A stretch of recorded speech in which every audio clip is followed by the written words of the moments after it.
అదాని, చంద్రబాబు, నితీష్ కుమార్లపై ఆధారపడి ప్రధాని మోదీ దేశాన్ని నడుపుతున్నారని సిపిఐ జాతీయ కార్యదర్శి నారాయణ ఎద్దేవా చేశారు. వ్యాపారవేత్తలకు దోచిపెడుతున్నారని ఆరోపించారు. సెబీ లాంటి సంస్థలు సైతం అదాని చేతిలో కీలుబొమ్మగా మారాయన్నారు.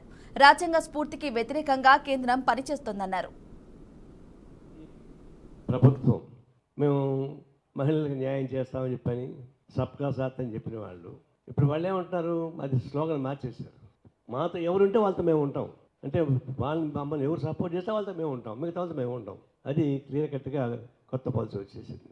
దాన్ని బట్టి వాళ్ళు ఇప్పుడు సెబీ లాంటి సంస్థ చాలా powerful, it's a most powerful institution.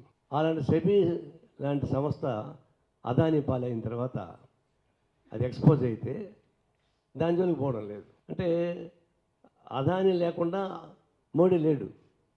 Modi ఊపిరి ఎక్కడ ఉందంటే మైలు పక్కన ఊపిరి ఎక్కడ ఉంటుంది? 7 కొండలు దాటి 7 సముద్రాలు దాటి మర్రి చెట్టు పైన ఒక చిలక ఉంటుంది. ఆ చిలకలో మైలు పక్కన ఊపిరి ఉంటుంది. అట్లా ఈ మోడీ ఊపిరి అంతా అదాని చేతిలో ఉంది. కాబట్టి అదానిని ఇప్పుడు ఎండపక్క కవచాలతో కాపాడుతున్నాడు, ఏమాత్రం ఏ కావాలి లేకుండా. అతనిగా కాపాడలేకపోతే మొత్తం పోతుంది. That is link. సెబీ లాంటి సంస్థ అట్లా ఉన్నప్పుడు మీరు సాక్ చేయాలి కదా ఆ చైర్మన్ని, ఎందుకు చేయడం లేదు? ఆమె సాక్ చేస్తే అదాని బయటపడతాడు. అదాని బయటపడితే మోడీ గోయిందా. అప్పుడు ఏం చేయాలంటే ఇప్పుడు ఆమె బంగ్లాదేశ్లో హసీనా హూస్ట్ ఐడికి వచ్చింది. ఇప్పుడు ఇతను అదాని జోలికి వెళ్తే ఇతను హూస్ట్ అవుతాడు మోడీ కూడా. అప్పుడు అదాని